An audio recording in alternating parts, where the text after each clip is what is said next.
Hello, I'm Ed Commentali, Director of the Indiana University Bloomington Arts and Humanities Council, and you're tuned into Quarantine Conversations, IU Arts and Humanities Confront COVID-19.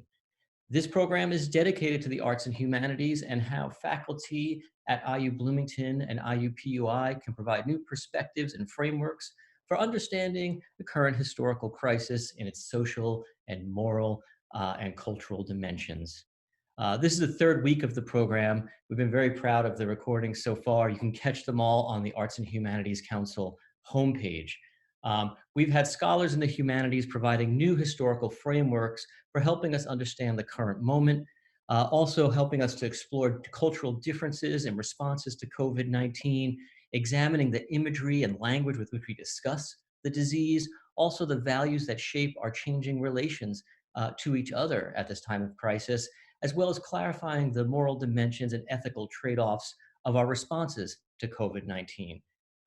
We have artists and works of art focused on the program that help us connect across vast distances during this time, that help us shape feelings into expression, explore new materials, and creating new designs for effective practice in dealing with COVID-19 in all its manifestations. The work of arts and humanities at IU is guiding and shaping responses to this devastating disease, as well as all its social manifestation. I'd really like to give a special thanks to our friends at IUPUI Arts and Humanities Institute, especially the director, Jason Kelly, who will be joining us on the program this evening. I'd also like to give a shout out to Indiana Humanities, and particularly Leah Nemius. I encourage you to visit their websites and follow them on social media to learn more about the great work they do for the Hoosier State. This program is brought to you as a partnership between the IUB Arts and Humanities Council and the IUPUI Arts and Humanities Institute. I'd also like to give a very special welcome to the alumni who are watching tonight, especially those from IU Bloomington's College of Arts and Sciences and IUPUI's School of Liberal Arts and Herron School of Art and Design. We greatly appreciate your continued support of our faculty and their work. As I mentioned, this is the third week of our program. The title of tonight's episode is Social Life and Its Negation. This program is dedicated to how our social lives have been transformed by COVID, and particularly practices of self-quarantine and orders for shelter in place. It's become clear over the last few weeks that social distancing is not the same as social detaching. It's also become clear that our social life is not disappearing, but rapidly changing before our eyes. The entire fabric of our social lives is undergoing drastic change at this moment. The way that we communicate with each other, the way we receive and evaluate news, how people date, how they exercise, how they practice religion, listen to music, how they produce and prepare food. The common everyday experiences of sociality are undergoing transformation, and the talks tonight are here to help us understand those changes as they're taking place. More generally, we're interested in what does it feel like today to be a part of a society, even in isolation? What does it mean to be part of a public or even in public through media technology? How does technology and the internet mediate our publicness and our sense of ourselves as social beings? This is going to be a great discussion. We have a fabulous roster tonight. Our first guest is Justin Garcia.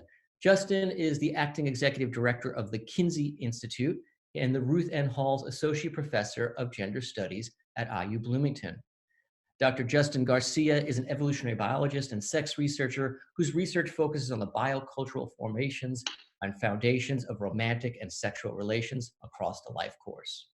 Garcia and his colleagues have conducted research on a variety of topics related to social and sexual behaviors and intimate relationships, including variations in monogamy, intimacy, gender, courtship, dating, desire, satisfaction, and reproductive strategies.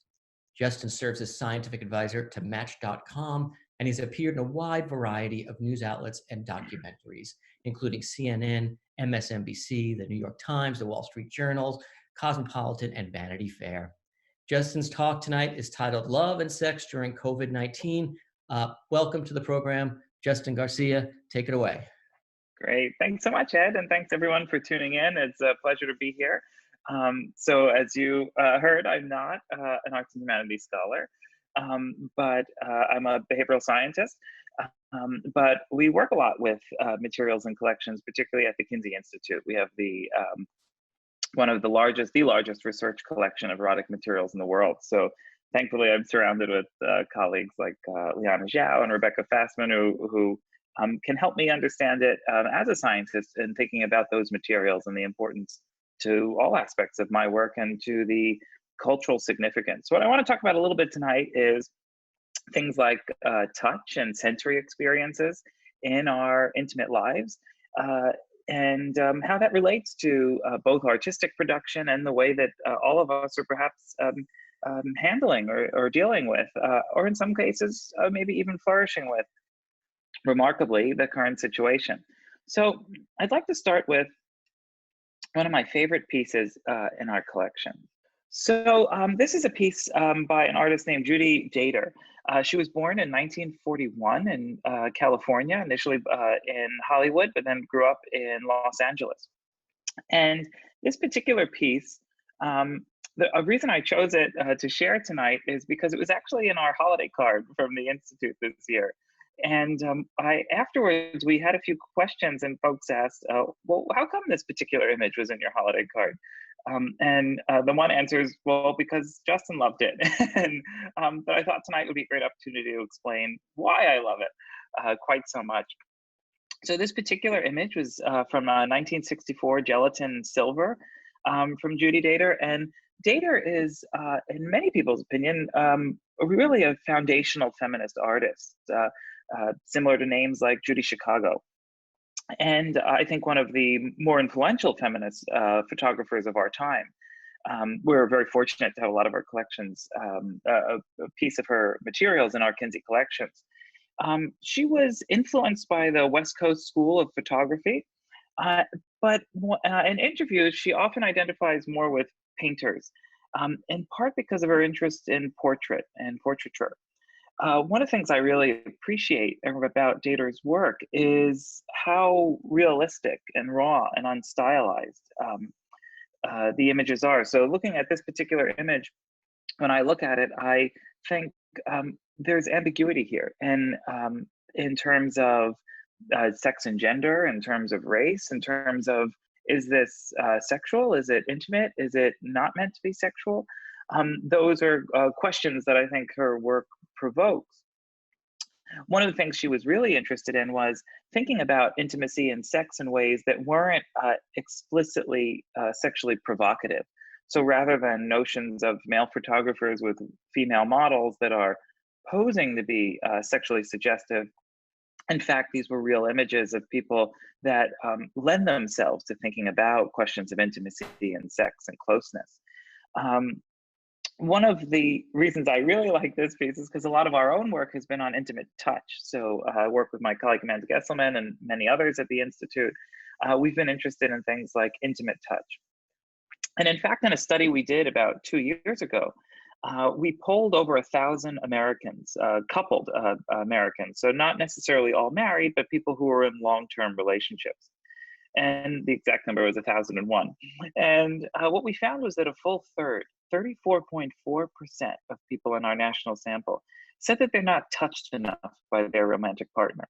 So my Kinsey colleagues have convinced me to stop calling this America's touch crisis, but I think it does say something about the sensory experiences that our romantic and sexual lives and even artistic works can take. And so I want to use that to jump off and think a little bit more about what that means.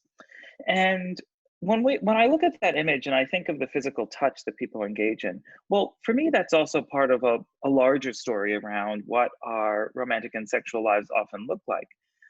Take courtship, for instance, early stages of courtship. So much of that process invokes the bodily senses. It's a total sensory experience. When we meet people, particularly in courtship and dating contexts, we hear the sound of their voice, we assess their social interactions, we smell them, we hear them, we feel them, we sometimes taste them. Courtship involves all the bodily senses as we know them. And what does that mean at a time when we think about a quarantine life, where our social interactions are suddenly removed from some of those sensory experiences? Touch being the one that I'm interested in at the moment, but all of them and their role in our post-relationship lives. As Ed said earlier, part of my work is also on online dating. We do a big project with Match, looking at single Americans. So in the United States today, there's well over 100 million single adults, over a third of the US adult population, moving in and out of romantic and sexual relationships throughout the adult life course, different from just a few decades ago. But when we think of things like the rise of the internet and websites and apps, which today is the most common way for those singles to meet a romantic partner, more so than bars or school or clergy groups or church organizations, or as a point of comparison, over 40% of Americans met their most recent date through an online dating site or app last year, but only 6% at a bar. So although we might think that those are venues that we can connect with someone, people do, but it's not really where we've seen dating and courtship migrate to. They've migrated to these digital platforms. So for me, when I think of what's going on in our quarantine and our social lives, there's both a problem and there's also an opportunity. And the problem is, how do we connect with people? How do we invoke those bodily senses? How do we have those experiences that things like Dater's artwork and photography demonstrate, that physical connection, that close touch, that bodily, at times visceral experience we have when we're with another person? So that poses this problem, this connection problem. But then there's the opportunity. And I think the opportunity becomes, how do we think of the ways in which we can leverage technologies to build those types of relationships? How are people using their apps and their phones to have those connections? So it turns out that when we look at what we know about these larger cultural patterns, that this is something that's been happening anyway, at least for big portions of the population. And we tend to initially think that this is something that the young is doing, that youth are doing. They're engaging in social media more. But what we actually see in the data is that across the life course, people are using technology to engage in all aspects of their interpersonal lives. And often when we think of intergenerational transmission, we think of information that goes from parents or grandparents down to children, then down to grandchildren. But if we take, for instance, the example of online dating or app dating, more of them are on apps. That's why I'm going back and forth between the two terms. A lot more of the platforms are now on mobile phone apps. If we look at website and app dating, many older people are learning how to do it from their kids and their grandkids. So where traditionally courtship norms were intergenerationally transmitted from the top down, we see a reverse intergenerational transmission happening, where kids are putting their parents or their grandparents on dating platforms. In fact, last year, one of the fastest growing online dating platforms in North America was Our Time, which is a dating platform for people who are ages 50 and older. So we know that although we have these notions that young people are using their technology and for everyone else it's screwing up social behavior, when we look a little bit more carefully at the available evidence, what we found is, and what many others are finding, is that people are trying to integrate these technologies into their lives. So the questions I start to think of is, well, in what ways can people use these technologies for things like courtship and maintaining a relationship? I talked to a couple recently for an ongoing project of ours that are in a long distance relationship. And they said, well, what do we do now that we can't see each other?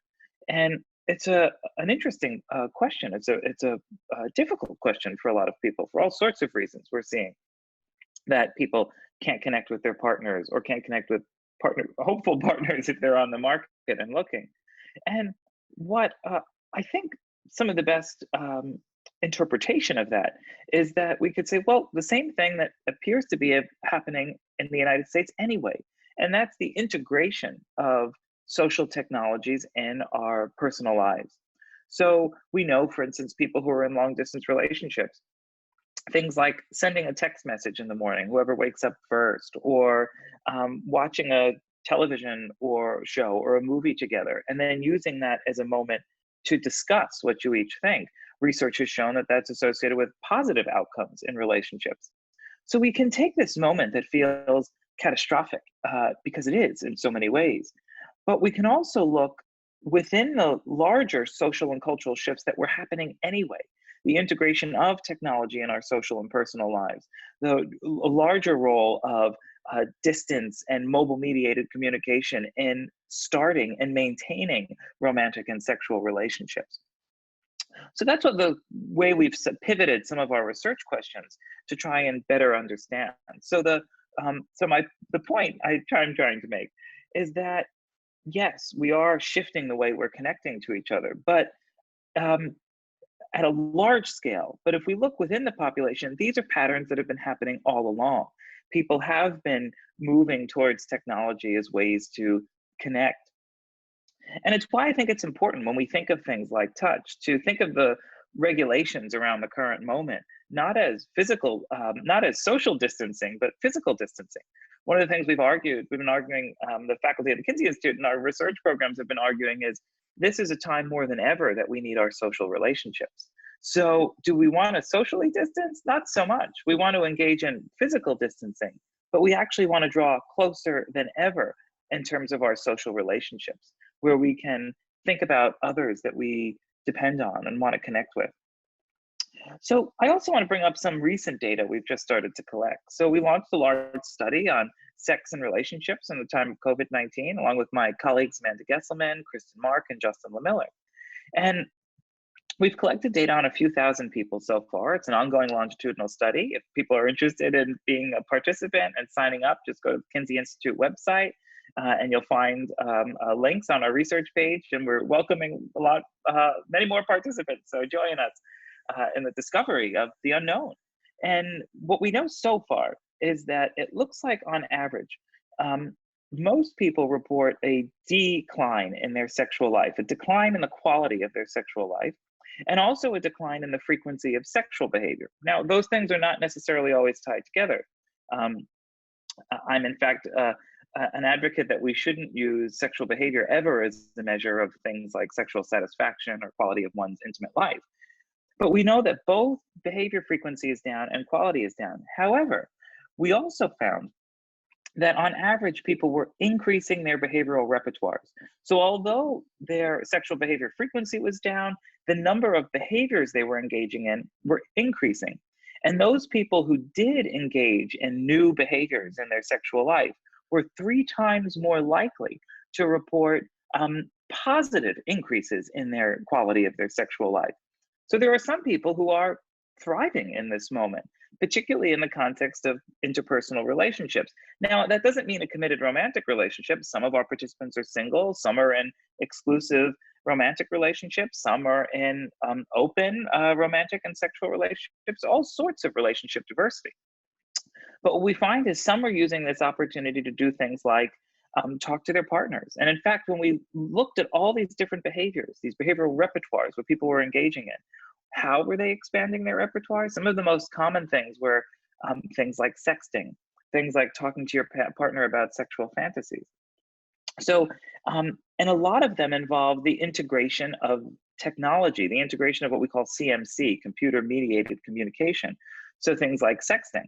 Now, we know that people were sexting ahead of time. In a study we did a few years ago, we found that nearly 1 in 4 single Americans have at some point engaged in sexting behavior, the transmission of sexual images and messages. One of the things I've said to our curator, Rebecca, before is, how do we think of that as material? Do people think they're creating images of themselves? Are they sharing them? What is the role of sex images? Do we think of it as art? Do we think of it as cultural information? Do we think of it as data?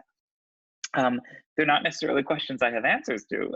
I don't, but they're questions that I think we need to continue to pose when we think of if people are taking images of themselves and sharing them. What is the goal? And the goal, I think, goes back to the very first image I showed. The goal, I think, is how we can think of the sensory experiences in a time when we're not getting them, when we're not invoking the bodily senses in a way that what we see in the studies that people really want, that people are asking for. People are grappling with ways to make sense of this moment in terms of the bodily sensory experience. And although there's this tidal wave of moving everything onto these digital platforms like we're on now as ways to communicate, either socially or intimately, that people are finding ways to do it. So things like sending images of yourselves, things like putting emojis in your message exchanges. In another study we did, people who put more emojis in their text messages and message chats went on more dates and had more sex. Why? Well, we think it's because they were infusing those messages with more affect, more emotion. So for me, we can think of these integrations of the arts and humanities and the social sciences and the natural sciences because we have this moment that basic human social behavior has been disrupted. But if anything, what we know from millions of years of evolution is that the human animal is inventive. It finds ways to still make those connections. If those are the things that we know humans strive for and crave in every corner of the globe, cross-culturally for over 4 million years, we've seen patterns of intense social relationships and romantic bonds. Well, people will find ways to do it. Now, for some it's better and for some it's worse. And what we're trying to figure out is how are people using this moment to try and connect and try to infuse it with that affect and that connection. So that's a little bit of what we've been working on, a little bit of our early findings so far. I don't want to talk too long, so maybe I'll break there and then we'll circle back to more questions later. Thanks so much, Justin. It's always fascinating to listen to you grapple with the topic and to see new potential and exciting new possibilities for people within it. I really appreciate you joining us. You know, when it comes to technology and relationships, the story that comes to mind is one I've been receiving messages on daily for like the last week or so about the couple in Manhattan. A man asked a woman out via drone. And they went on a date. He dressed up in a giant plastic bubble. And it's very interesting to think about those kinds of substitutes. When we get back at the end of the program, I'd like to talk a little bit more about touch and substitute for that. So we'll see you in a little bit. Thanks so much. I'll be ready. Great. Our next guest this evening is Kurt Zemlicka. He is a lecturer in the Department of English at IU. Kurt's current research focuses on studying the relationship between science, technology, and democratic governance in the context of emerging biotechnologies and genetic engineering practices aimed at editing human DNA. Kurt has published on a variety of topics, including bioethical debates over the editing of the human genome, the Occupy Wall Street movement, and debates over nuclear arms development in the 1980s. Kurt's talk tonight is on hydroxychloroquine, public discourse, expertise, and truth. I'm very excited to have Kurt on the program today. Thanks for joining us, Kurt. Please go ahead. All right, thanks for having me, Ed. So, yeah, I know we're supposed to have an object to sort of focus on for these presentations, and I really wish I could have like an actual bit of hydroxychloroquine, but you can't get it anywhere. So try to imagine that I have like a jug of it somewhere in the background as I'm giving this speech. But I want to talk about hydroxychloroquine for a couple reasons. I think it's pretty interesting in letting us sort of think about how does the media cover existing and developing scientific research, and how do policymakers sort of utilize and conceptualize existing scientific and medical research, particularly in a time of crisis like this. You may not know hydroxychloroquine by that name. You may know it as that malaria drug that seems like it might be promising maybe for COVID treatments. It's not, but it had really a moment starting last month when the president gave a couple press conferences and some tweets talking about hydroxychloroquine, particularly that it had the chance to be one of the real game changers in the history of medicine. And this led to a bevy of media reports, news articles that seemed kind of contradictory and confusing. Here's just a smattering of some of them from the past like 2-3 weeks about whether or not it should be used. Some doctors say it's good, some doctors say it's bad. A panel recommends against it. Lawmakers want to use it. And what's interesting to me as someone who studies how do policymakers and how does the media interpret and communicate ongoing scientific research, it plays a fairly interesting but repeated pattern that we can see in other issues like climate change, vaccines. Talking about medical research or scientific research as it's happening is actually quite tricky to do for policymakers and for the press. And it does that in a couple of ways that I think this moment in time kind of highlights this desire that we have to try to know as much as we can about COVID-19 and the SARS-CoV-2 virus, sort of highlights some of the tensions, I think, that are at play between scientific research and the way people in the public talk about scientific research. So that's what I want to talk about today.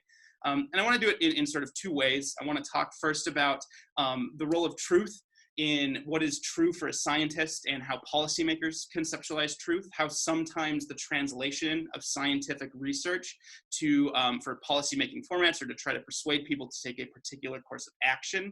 Sometimes there can be some difficulties in differing conceptions of truth. And I want to talk about translation. What does it mean when we try to translate existing scientific research for the public?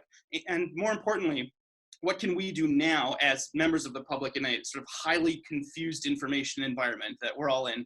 How can we read popular reportings on scientific research in a way that might be more helpful for us and a little less confusing, as I just don't know what to think about what hydroxychloroquine can do in terms of treating COVID, right? So the first thing I want to talk about is truth. And I think one of the ways that, for me at least, it's important to conceptualize this COVID-19 crisis is that it's a crisis of knowledge production. What I mean by that is we're currently in a race to try to learn as much as we can, as fast as we can, about the virus. Keep in mind that we knew about coronaviruses, we've known about them for a long time. This particular one, though, and the COVID-19, the disease that comes from it, was basically unknown to science up until middle to late last year.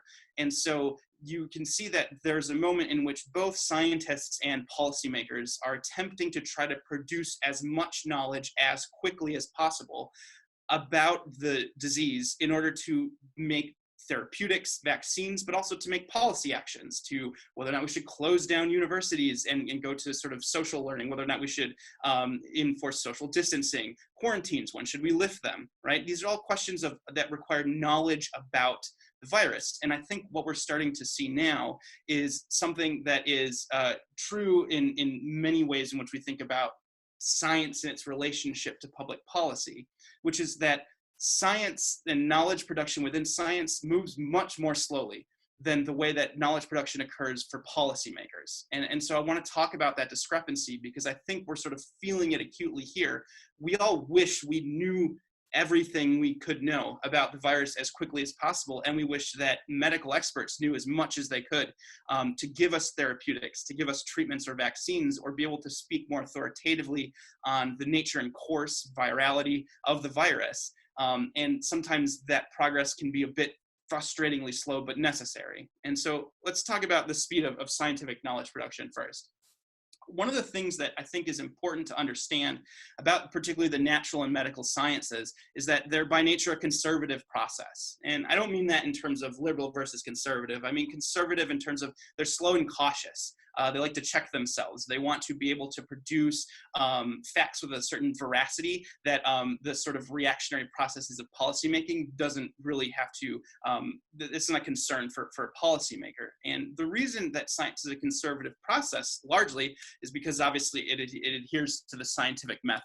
And to me, this is one of the most interesting things I think about the natural and medical sciences is that they study different objects. You know, a chemist, a physicist, a biologist, and someone in the medical science, they all study different objects, but they do it in largely the same way. They're governed by the scientific method, which of course we all remember from high school, right? You give yourself a hypothesis, you test it through experimentation.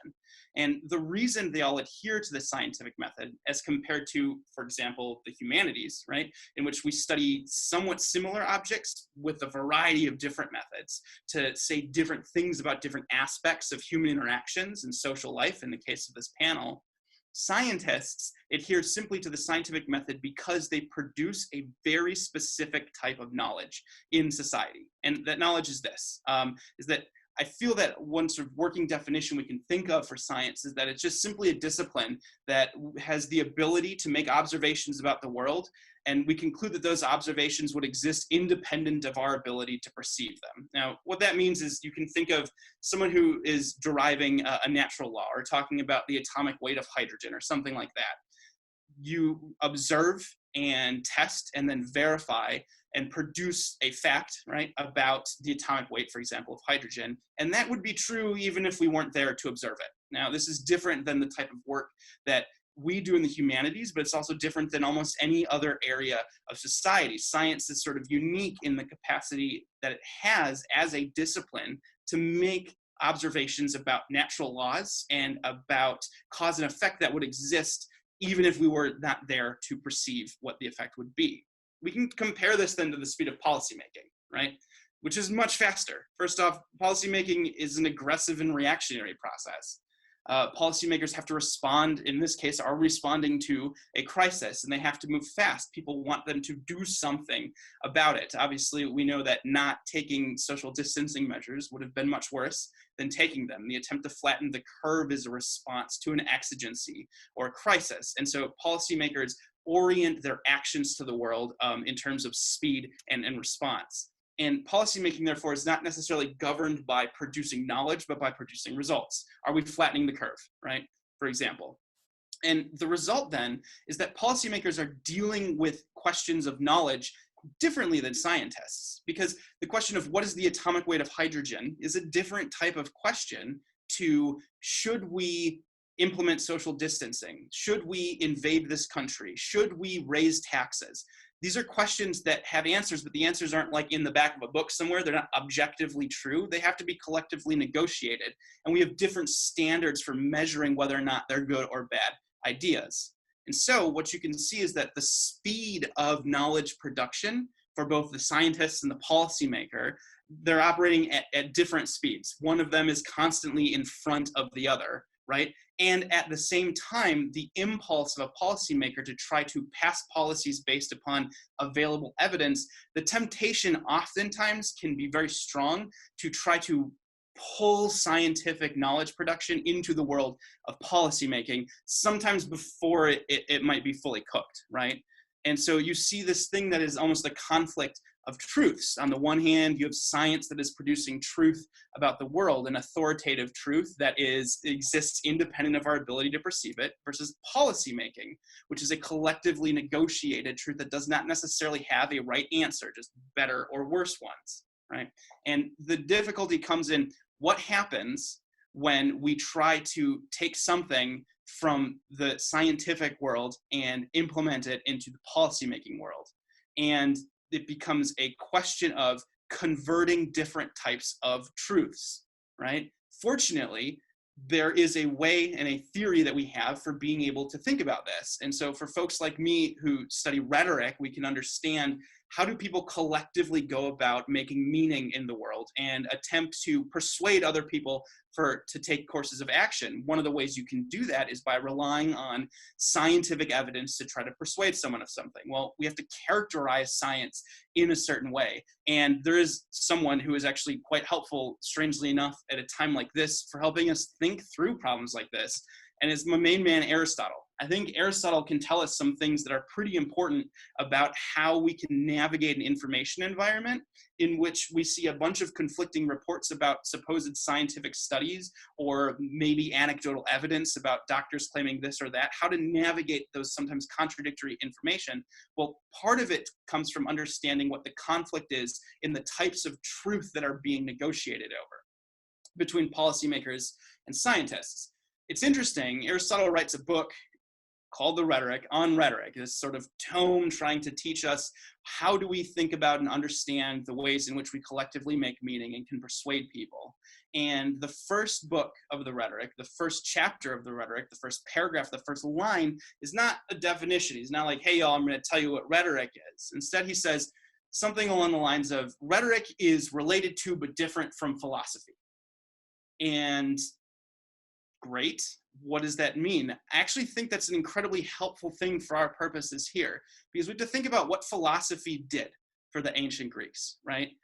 Philosophy for the Greeks was a sort of method of knowledge production that took a lot of time, but also it was the idea that we could think so hard about some particular issue in the world and eventually be able to deduce truths about the world that would be true independent of us thinking about them at that moment in time. In other words, philosophy produced a type of truth, what Aristotle called a dialectic truth, which was a truth that existed independent of our ability to perceive it.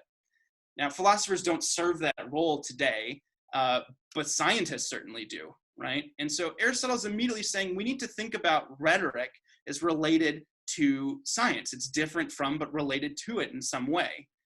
What is rhetoric then? Well, for Aristotle, rhetoric dealt with a different type of truth. Rhetoric was dealing with what he would call contingent truths. The truth of, should we implement social distancing? Should we raise taxes? There's not a right answer, but we can draw upon other forms of knowledge production in an attempt to inform our decisions to make policy, right?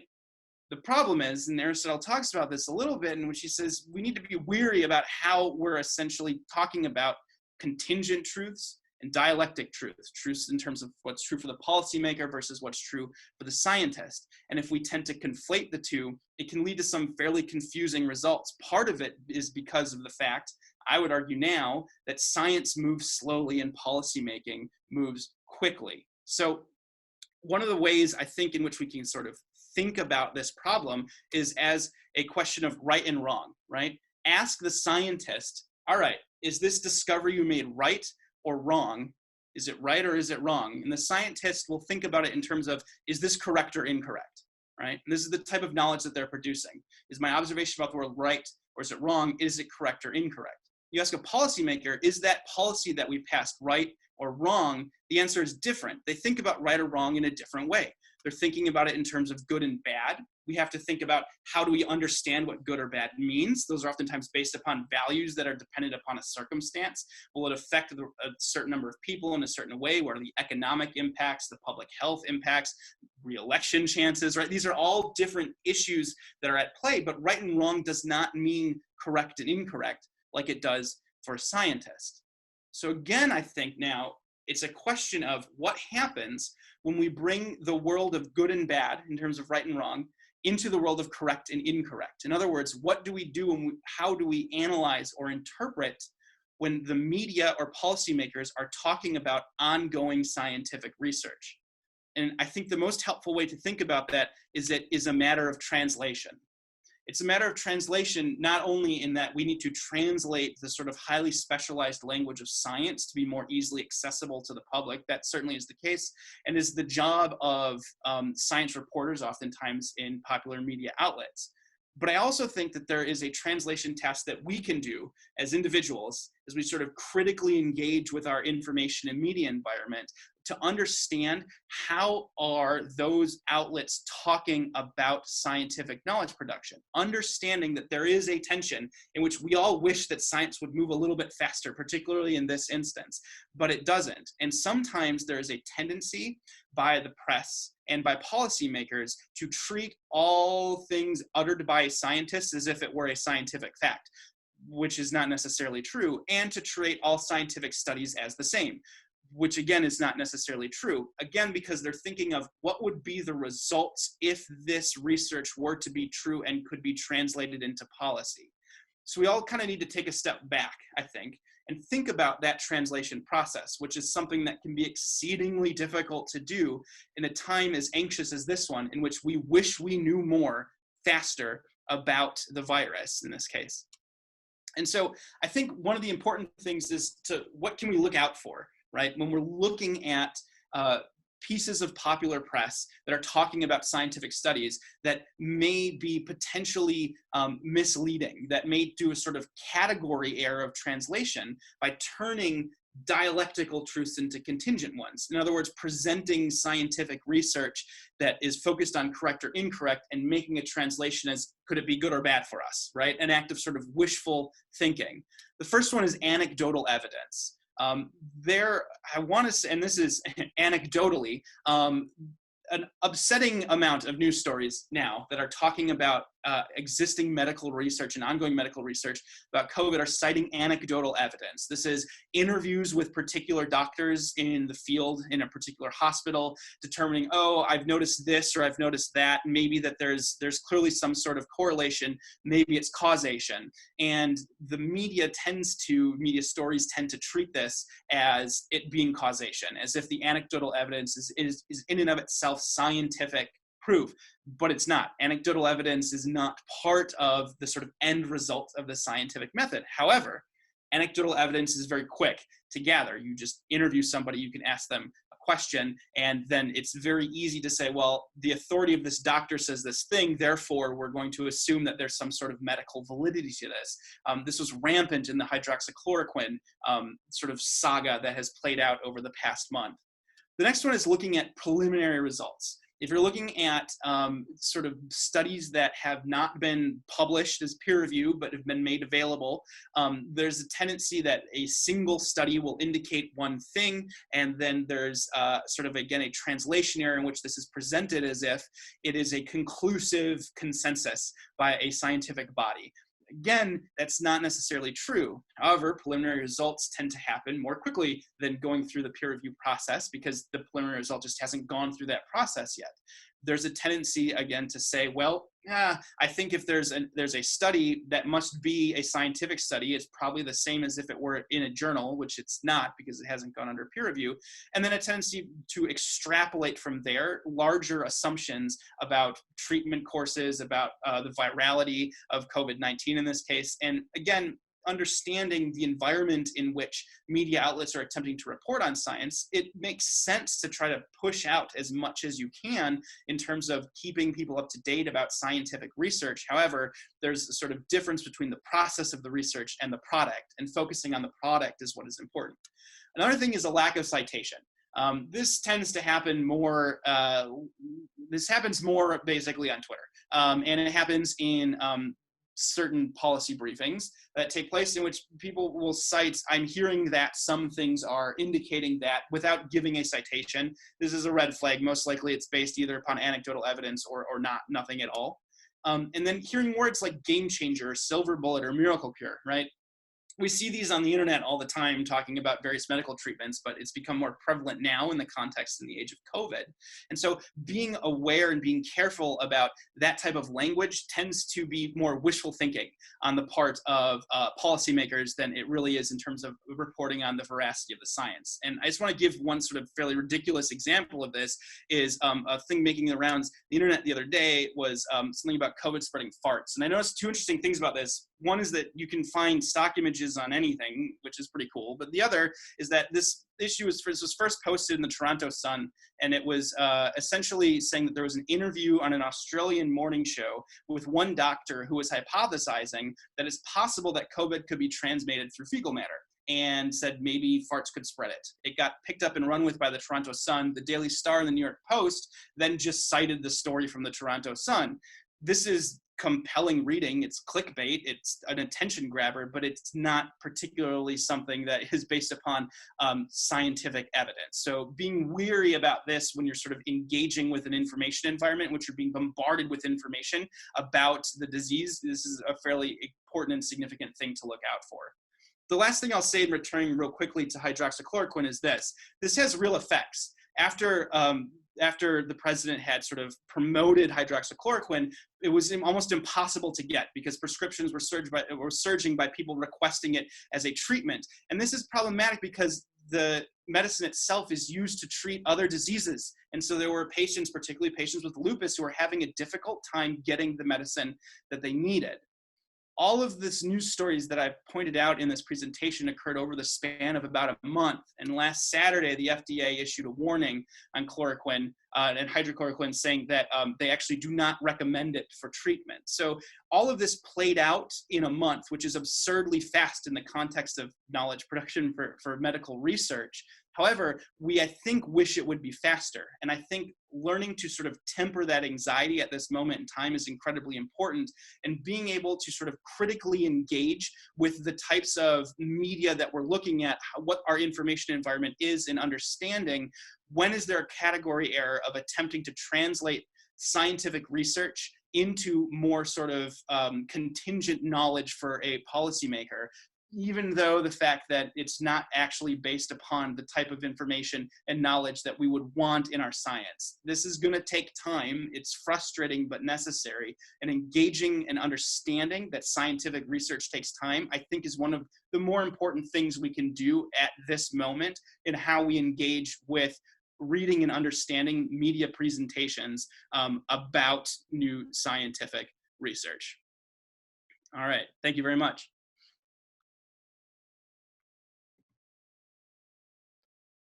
Kurt, that was riveting to listen to. It puts me in mind in terms of our current society. I mean, it strikes me, and maybe you could address this when we come back at the end of the program, that we've never been so inundated with scientific knowledge and yet so ill prepared to understand it or evaluate it in any way. And I'd be curious to hear your thoughts later on about what might be done to address that brokenness in the communication chain. But thank you so much. That was a great perspective, and I appreciate that you added your voice and ideas to the program tonight. I'll turn now to our last guest, and this is a group presentation. I'm really excited. The co-director of this program of Quarantine Conversations is Jason M. Kelly, and he's about to present some of his own work. Jason Kelly is director of the IUPUI Arts and Humanities Institute. He's a professor of British history and an adjunct professor in the Africana Studies program and the American Studies program at IUPUI. His research interests include 18th century Britain, history of archaeology, history of art and architecture, history of environment, the Anthropocene, history of science, gender and masculinity, and historiography and theory. His current research focuses on histories of the environment, human rights, and art. And his current book project is A History of the Anthropocene, A Deep History of Human-Nature Relations. Jason's here tonight with two students that he's been working with on a project that is called the COVID-19 Oral History Project. The first student is Emily Leiserson, a PhD student and researcher in the Cultural Ecologies track of IUPUI's Arts and Humanities Institute. Emily is interested in how our society values the arts and assigns metrics and outcomes to creativity. For nearly 15 years, Emily has worked with arts organizations and other nonprofits at the intersection of arts, community health, and civic engagement. She also has a background in fundraising and works at the Damien Center, an HIV/AIDS service organization based in Indianapolis. And also on the panel this evening is Shonda Nicole Gladden, an American Studies PhD student matriculating through the Cultural Ecologies track at IUPUI, where her research emerges at the intersections of philosophy, art, and cultural studies. Utilizing critical visual culture methodologies, Shonda's work explores representations of identity and the framing of movements, social, spatial, and spiritual, as cultural productions that inform Blackness and Black aesthetics within the colonial project of the Americas. She is currently a graduate research assistant at the IUPUI Arts and Humanities Institute, conducting research on a 3-year project funded by the National Endowment of the Arts that examines the impact of cultural interventions on the landscape of Indianapolis neighborhoods. I'm really happy to have all three of you here this evening, and you bring such a wide perspective and a really interesting and socially valuable framework here through your work on COVID-19 and the Oral History Project. So please, tell us what you're working on. Thanks so much, Ed. And Shonda and Emily, thanks so much for joining me tonight. So everybody knows I'm going to get us started, but we're all going to be talking. One of the framing devices for this event is to have us present an object. And I've been thinking about the object that our group was going to present. And in fact, it has been sitting on my desk for the last month. And I realized that when I was looking for an object today, and it is this object right here. Wow. This is a little object. It's maybe 3 inches by 2.5 inches or so. And when you open it up, you can see some of the finest, tightest writing that you're going to see. I'm getting to the age where I need a magnifying glass to read this thing. But what it is an anonymous diary from 1855 that was given to me several years back. And I've recently read through the entire diary. And what it is, it's a diary of Richmond, Indiana in 1855. And it tells the story of a woman's hopes and fears and expectations and disappointments over the course of a single year. And what it is it's a narrative of her own story. And when I got to the end of reading that, I felt like I knew who she was a little bit more, even though I'll never know who she is exactly. I know a little bit more about her, and I've become more empathetic to her experience. You know, we're separated by over 160 years from each other, but somehow there's a connection across time.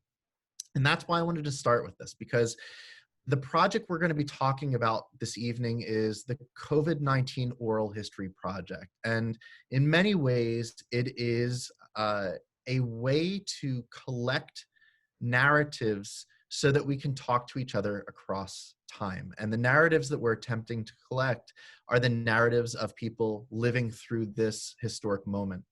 And so I'm going to share my screen with you right now to show you a little bit about what this actually looks like. So what you're looking at here is, in fact, our landing page for the COVID-19 Oral History Project. The Oral History Project is focused, as I said, on kind of archiving the lived experience of people who've experienced the world of COVID-19, all of us in many ways. And there are multiple ways for folks to participate in this project. People can participate as researchers, or they can participate as narrators or interviewees in the project. So there's the capacity for professional researchers, maybe folks with ethnographic experience or oral history experience, to come in and begin collecting oral histories for deposit into the archive. But we don't end there. We want this to be a publicly engaged scholarly endeavor. And so what we've also created is an online platform to help train people how to become oral historians themselves. We're not expecting people to become professional oral historians through the process, but we want to introduce them to kind of the basic principles and methods and ethical frameworks that oral historians use in their everyday practice, and then to use the skills that they've developed and begin collecting stories of their friends and their family and friends of friends so that we can build this larger archive of folks' experience. Folks also have the capacity to upload their own stories. They don't even need somebody to interview them, but you'll notice on this link here, what we've been able to do is use the system to give people the basics of how to record their own stories and a few sets of questions that they can answer or not answer, or they can add their own questions, and then record their stories and upload them to the database. And so we're building out a fairly substantial oral history collection. By the beginning of May, we're probably looking that over the last 5 weeks or so, we've put together a collection of about 60 or 70 oral histories already. And those oral histories are from multiple countries around the globe. And we're putting them into an archive with our colleagues at Arizona State University and George Mason University into a large oral history archive that's connected to other archival collections about COVID-19. So folks who are collecting other types of stories, diary entries or photographs or even memes that are collected online. And we're putting them into this large publicly accessible database so that folks who are simply interested, members of the public, can go in there and read through these so that future researchers can go in and have access to dozens and dozens, maybe hundreds of oral histories, and certainly thousands of pieces of ephemera from this moment in time, and begin executing projects related to their own research, and even giving policymakers some tools that they might be able to use as well. All of the material we're uploading, or the majority of the material that we're uploading, is all going to be what's called released under a Creative Commons license. So this basically means if you're an interviewee and you've uploaded your history, you retain copyright to that, but you give us permission to share it, and you give researchers permission to use it for anything that's non-commercial. the origins of the project, and this is one of the reasons that Emily and Shonda are here, is because this large project, what has quickly become a large project, emerged out of our classroom. This semester, I was teaching a course called Digital Public History. And around the midpoint of the semester was the moment when COVID-19 began to rapidly transform the globe. And we realized relatively quickly that the university courses were going to be moved into the online environment. And it was clear that we were living through a historic moment, and that the public would be completely transformed through this process. And as public historians, we had to ask ourselves, what is our responsibility at the moment? And so I went to the students over spring break, and we had a little email dialogue. And the question was, do we want to continue doing things the way we've been doing it? And it was a fascinating project that we were working on. Or do we want to essentially put that on the shelf, put the entire rest of the semester on the shelf, and be public historians, meaning we're going to build out a public history project together in the digital environment? And unanimously, everybody agreed that they much preferred to do the COVID-19 oral history project. So really quickly, we have 4 major aims for the project. The first is pedagogical. One of my aims through the project is, of course, as a teacher, I want to help train the students in the methods and theories and ethics of oral histories. But we're also creating this online platform to reach out beyond the university so that folks can get a basic introduction to oral history for free anytime they want in an asynchronous learning environment. The second project aim was historical. Anybody who reads the newspaper knows that at the moment, we've all been turning back to history to understand where we are in the moment. We've been turning back to the 1918 influenza pandemic. That's one that's regularly invoked in the media and in news stories. We turn back to the plague in 14th century Europe. I bet a lot of folks who've never heard of Boccaccio now know who Boccaccio is. We've gone back in this series here today, we've gone back to the Antonine Plague in ancient Rome. So there's been a lot of movement to look back historically. And so in some ways, we're looking forward historically. What will historians in 50, 100, 200 years want to look back on at this moment? And one of those things are the narratives that we tell, and the narratives we tell ourselves and the narratives we tell each other. So this project is attempting to collect those. The third aim of the project is policy oriented. And I suggested this a little bit at the beginning of my presentation.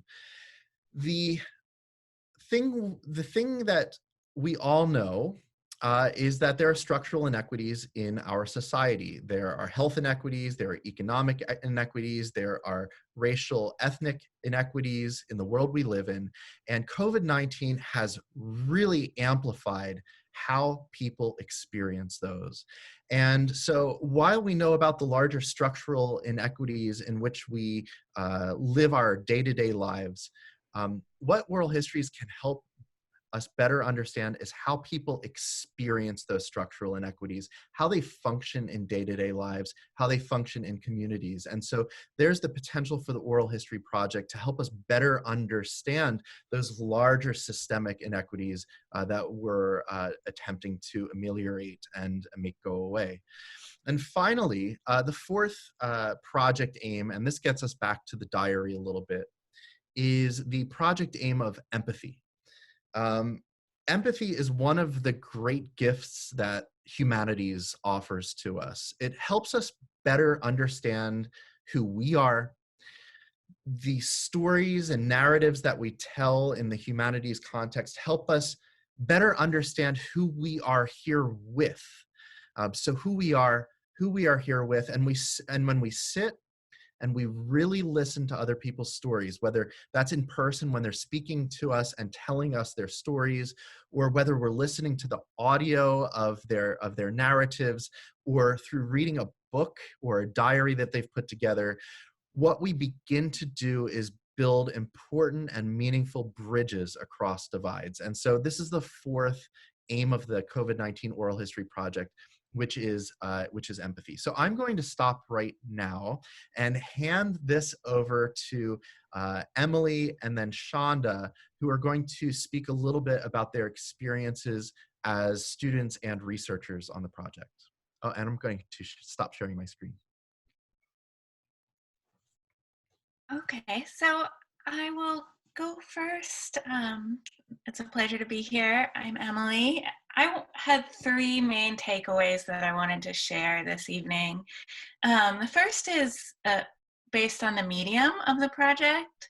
And you might have seen as Dr. Kelly scrolled through the screen that as a participatory project, we can use smartphones, we can use computers, laptops, all sorts of different devices as recorders for this project.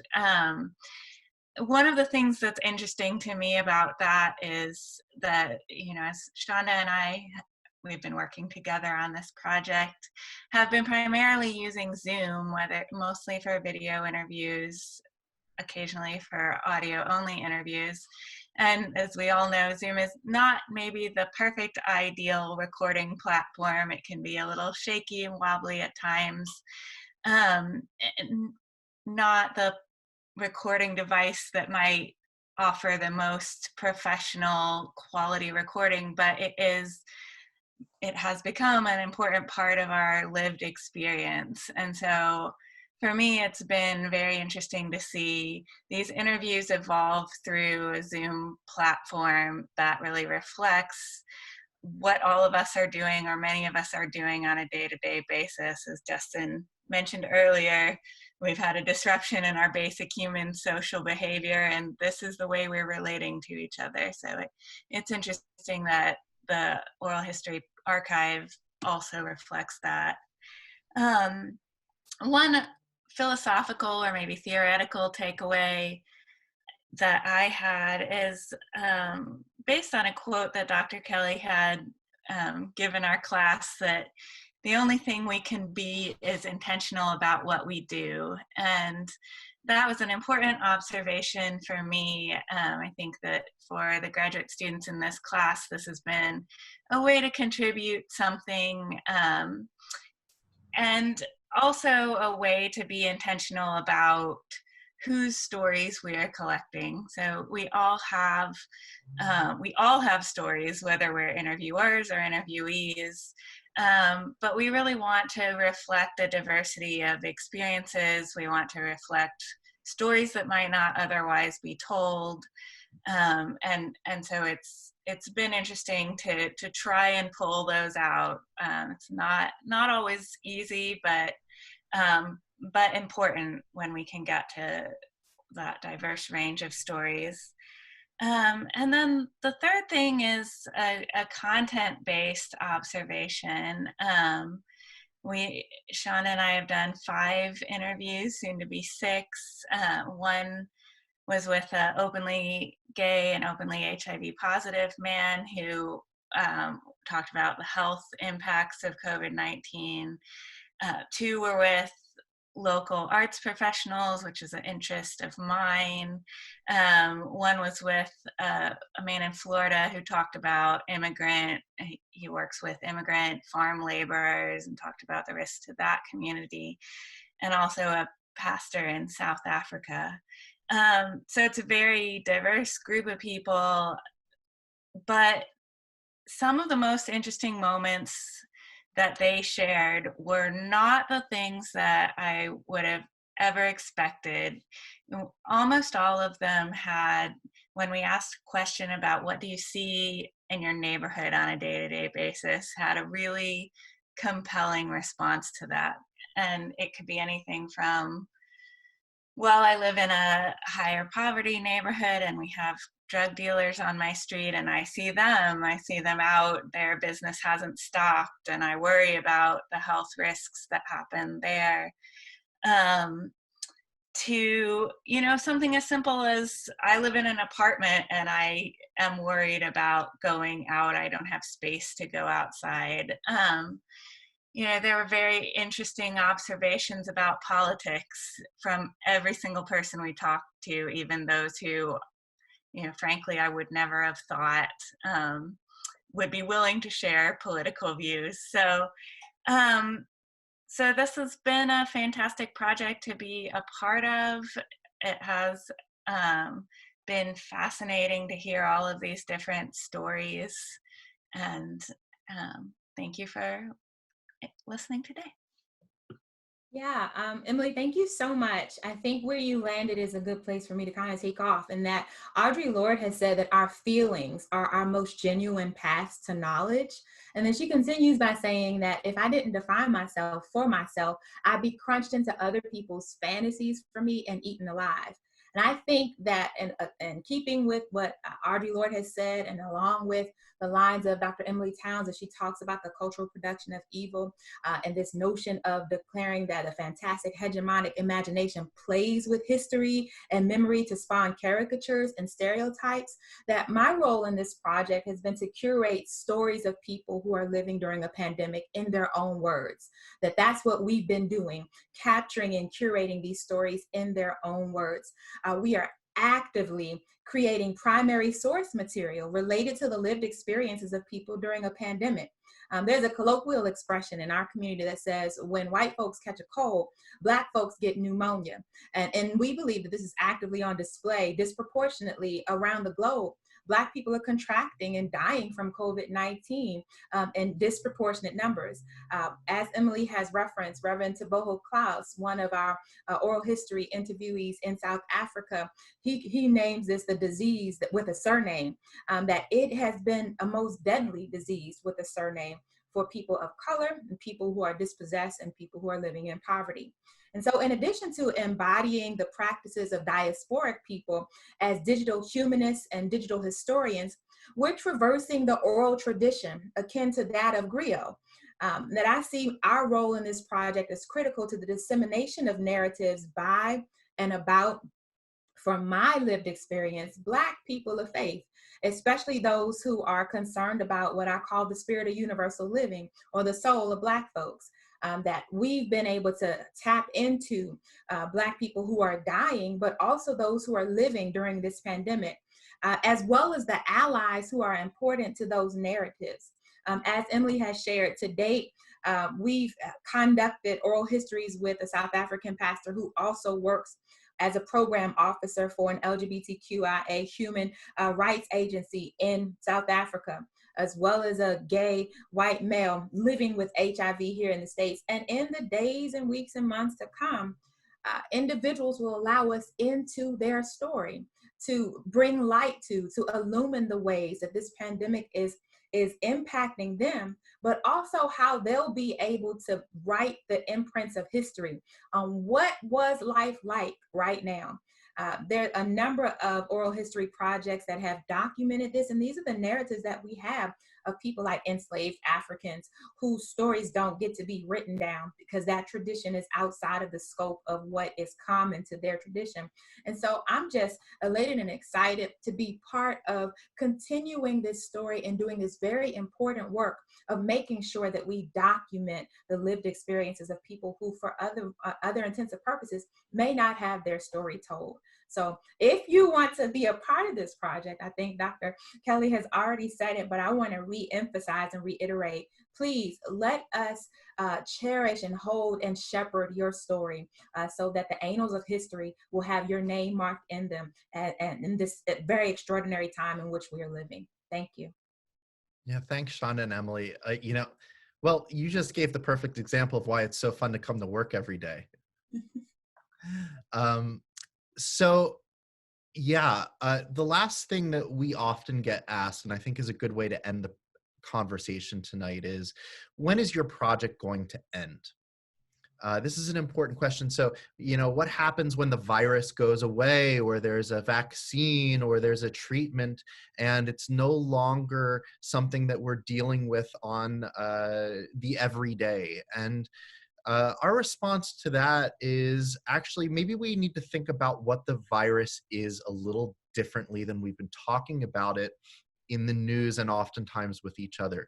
because COVID-19 isn't just a virus, right? This pandemic is something more than that.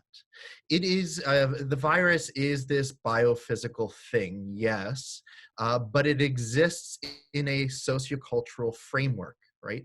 It was able to emerge because of certain sociocultural conditions, and through its emergence has transformed those sociocultural conditions.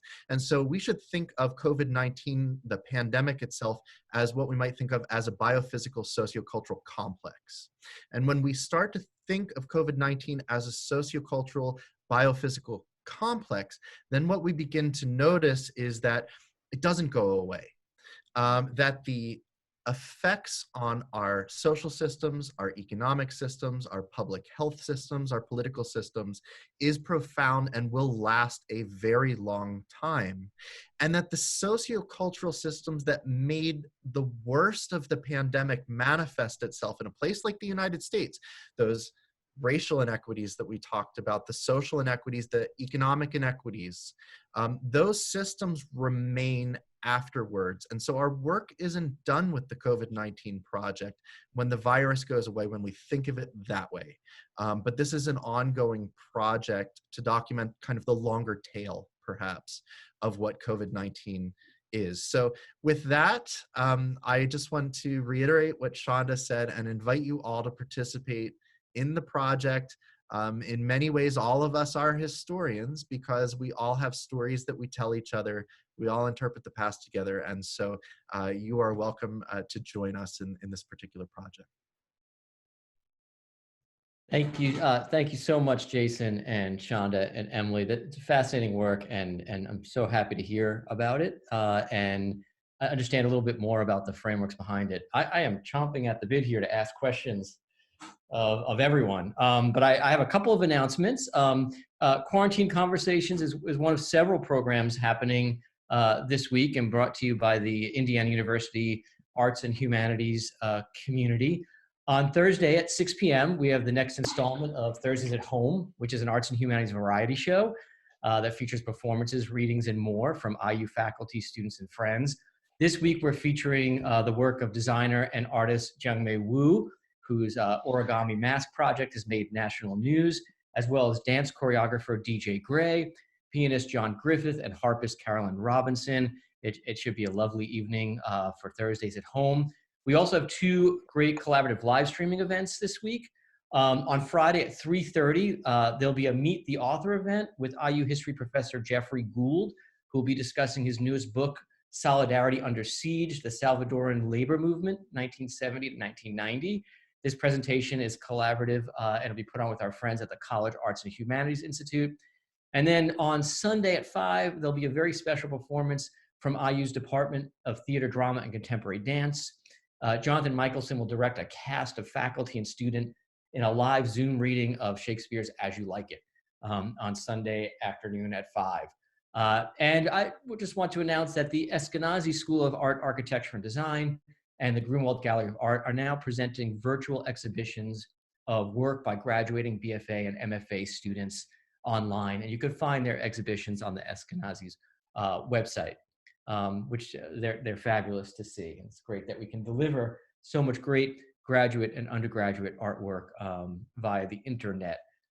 So this was a great discussion this evening. I really appreciated all the panels. I have like a general comment or a framework for maybe answering a few more pointed questions afterwards. It struck me that each of these presentations was about a kind of an essential form of exchange that has been troubled by recent events and measures taken to protect us from COVID-19. And I'm not sure if these kinds of exchange are always essential to a healthy social life or a healthy society, but they've been theorized in that way before. The exchange of touch and physical proximity, the ability to be near other humans, the exchange of knowledge, to share new ideas, to share research, to be able to share an understanding of the world and use that to direct society. And of course, the exchange of stories, of narrative, of personal experience that is shaped and given direction so that we can understand each other's experiences and cultivate empathy. So exchanges of physical proximity, exchanges of knowledge, exchanges of narrative, these seem key, but they also seem to be directly under threat at this time. And I'm curious as to how unique we are in inhabiting a moment where those key facets of social interaction are troubled, or policed or managed elsewhere, or thrown into crisis in some way or another. And I would love to hear thoughts about that as we move along. But I have a specific question for each of you, and maybe you can frame it in that way. Justin, you spoke so interestingly about touch, and what's happened to touch and the role that it plays in intimate relationships, and also kind of substitutes for touch that might be provided by social media in particular. I'm curious. I mean, I have a lot of friends and colleagues who live alone, who do not have families or roommates or partners. And the desire for touch seems to be a very keen one these days, even outside of sexual relationships, it seems to me. How in your research and your, sort of working through the current moment, what is appropriate response, or how are people managing or handling this need for touch? What kind of substitutes are on offer? What have people developed as a way of meeting that need? And I guess I'm asking you if, like, apart from sexual relationships in particular. Yeah, it's a great and complicated question. So I think I'll start it as a terrible reductionist biologist something I should never do with a bunch of humanities people. We're a social mammal, and social mammals like touch. It's a legacy that binds us to the natural world. It's one that binds us to an order beyond just humans. Now, that said, we know that there's a lot of variation in that people vary in different cultures and what sort of touch is appropriate. And again, not necessarily sexual. In terms of some places you engage in hand holding, some you engage in hugging, some you don't. But we know that some type of physical social touch is quite common. And we also know from social psychological literature, for instance, a good tactic when you're in social interactions with people, if you kind of reach out and touch their shoulder in a way that's non-threatening, that the people can feel more connected to you. Right? So we know that touch is actually quite involved in all of these things. To your point of people who live alone, what we know is that under other circumstances, people will often get things like they'll go for pedicures or manicures, or they can get interaction in other ways. So I think what we're seeing now is people are deprived of it, of getting all this interaction. And also maybe it's just the person in your office who pats you on the shoulder. Maybe it's where you get your manicure. Maybe it's where the parking attendant whose hand you shake. And we're sort of not getting that, but we're also acutely aware that we're not getting it. So it's something that behavioral scientists sometimes call frustration attraction. We want something more when we can't have it. So it's also that we're very much aware. I mean, I remember when I was in graduate school, I decided to be vegan once, and on the second day of eating vegetable stew, I started to have dreams of hunting deer. I've never hunted anything in my life. And, because I was just all I could think about was the fact that I was going to eat vegetables. This is my new diet. So we know that plays out in our social relationships too, as a sort of general social psychological phenomenon. I don't know if I sort of answered that. Yeah, no, thanks a lot. No, that's really useful. Kurt, really great talk. I very much appreciate the framework of thinking about scientific knowledge and particularly policy knowledge as a kind of contingent truth in some way or another. And I guess this question was jarred by someone on Facebook. How you offered a kind of model of a kind of lag, a kind of temporal lag between scientific truth and policy truth. But the definition of policy truth as like contingent truth leaves a lot of ambiguity for, how good and bad is decided, and also really like opens up kind of grave, like moral questions that can't be answered by a simple lag in scientific knowledge, right? And I'm kind of curious, like not only are we being asked to evaluate scientific knowledge, but we're being asked to morally evaluate policy truth in some way or another. I'm just kind of curious about that definition of policy as contingent truth. And is it simply a matter of truth? And why are we so suspect about policy truths these days? Well, it depends on your definition of truth, right? Is the short answer and the long answer and the really long answer. But I think one of the ways that we can think about it is that policy making, very similar to, I think, interestingly enough, the way that the presentation on the oral history ended is world making, right? Doing the historical project is world making, quite literally. And policymaking is in a similar way. Oftentimes I frame policymaking as responding to something, but it responds to changes in the world that then change the world that it then has to respond to.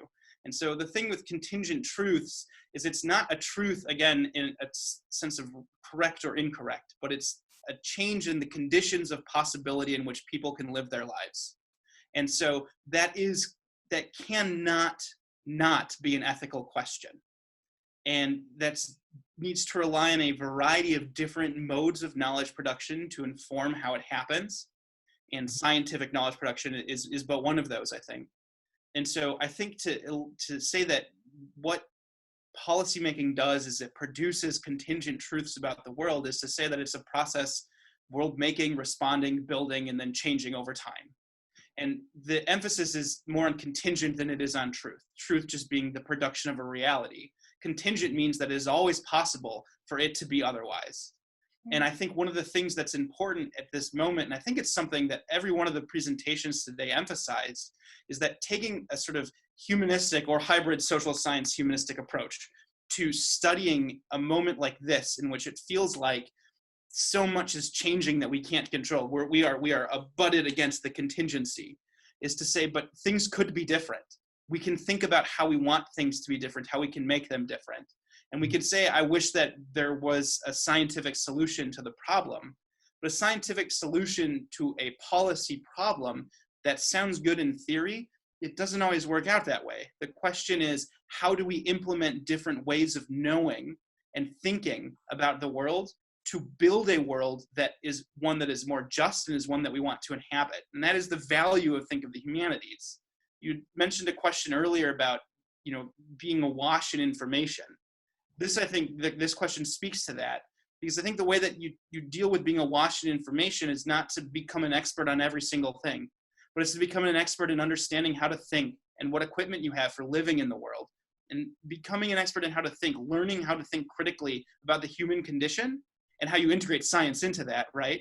In this case, is the project of the humanities, I think. And so I think that, the answer of what is the value and understanding of contingent truth is it opens a box of worms. Of course it does, but it's a box that refuses to close itself. And by refusing to close itself, it means it could always be otherwise. And as long as that potential for the world being otherwise exists, I think it's important to interrogate and investigate that and leave that open and understand how we can navigate that uncertainty in ways that can be productive. Yeah. Yes, thank you for that response. And it really it's very valuable to think of this moment as all its anxiety as a moment where world building becomes apparent in such an urgent and pressing way, especially as a counter to the idea of the world ending is something that is constantly on our minds, but it does allow that reflex of thinking through world building. This definitely leads to my question for the third group of speakers. I think a lot of our listeners are really interested in previous or histories of previous epidemics, and particularly the possibility of oral histories. Someone specifically asked about an oral history of the Spanish flu of 1918. And the question really is, like, given technological constraints of the past, are there precursors in terms of oral histories of plagues and disease that your work might be based on or carrying forth? And has there been much collected in the past from marginalized communities that have experienced diseases of this sort. And this definitely speaks to, I think, some of the comments that Shonda was making at the end. But can you talk a little bit more about precursors in terms of oral histories, and particularly those that might have documented the experiences of marginalized communities? Yeah, so the 1918 flu pandemic is a great example of this. There are actually multiple oral histories from the pandemic itself. And in fact, I encourage all of you to go online and type in 1918 flu pandemic oral history. And lots of different archives are actually making sure their materials are available right now. So there's lots of interesting things to engage with online. The extent to which those are focused on a more equitable approach to collecting narratives, I think is wanting. But Shonda and Emily, please correct me if you know of some projects that specifically focus on this. Not related to the Spanish flu in minoritized communities. I know that Baylor University has the Spanish flu pandemic oral history of 1918 project. And then there is the oral histories at the Harvard Radcliffe Institute of Advanced Study that looks at the Schlesinger Library of Black Women Oral History Project interviews that looks at some of these communities and the ways in the 1920s and the ways that their stories get told. Mm-hmm. And I think, yeah, one of the ways we've been thinking about this a little bit is thinking not simply as pandemic or outbreak, but as crisis, moments in crisis, and when crises are kind of collected. And I think if you think of crises, whether these are kind of short-term crises like the September 11th archive, where you have this kind of very well, not finite, but this moment in time, right, to collect oral histories, versus oral histories that are collected about a crisis that unfolds over centuries. For example, when you think about the enslavement of Africans in the Americas and the oral histories that go with that. So there are there have been different projects that have looked at crisis over the centuries. But I'm just going to go, since I'm a historian and I'm also a little bit of a nerd, as all historians are, I just want to give a shout out to Thucydides. If you go read Thucydides and you read those first chapters of the Peloponnesian War, I mean, it's not what we would recognize as oral histories. Nevertheless, he does attempt to tell the narratives to some extent of the lived experience of the outbreak of plague in Athens. If you look at the portion of the Peloponnesian War between Pericles' funeral oration and between Pericles' death, there is actually a section in there where he gives voice to different perspectives within Athenian society. And it's actually worthwhile going back and having a read because it's not very long. The only thing I would add to that is I believe there are some oral histories of the HIV/AIDS epidemic that do speak with people from more marginalized or vulnerable populations. But, by and large, one of the interesting things about this oral history project that's different from most oral history projects is that we're doing it in the moment as opposed to looking back, and really everyone is a participant. So there's a kind of different sort of opportunity than what a historian looking back 20 years might typically have. Yeah. Okay. I think we are just about out of time. I would love to extend this conversation all evening. So many interesting ideas have been flying about. I just want to thank you all for sharing your ideas and really not providing easy answers or responses to the prompt, but in doing that, giving us a lot to think about, and a lot to think about in progressive ways. Listening to you guys, I'm thinking, wow, I'd like to be a professor someday. And then I realize I am one with you. It's great. I love these conversations, and my Tuesday nights have been fabulous because of them. So thank you so much, all of you, for joining us. And to the people watching on Facebook right now, we'll be back next week with Quarantine Conversations, when our topic will be mobilizing creativity and the arts in times of crisis. We have some really fascinating projects coming out of both campuses, the IU School of Art and the Heron School of Art, and we can't wait to share them with you next week. So thank you, everyone. Enjoy your week, and please stay healthy and safe. Bye-bye. Bye. Thanks, Ed.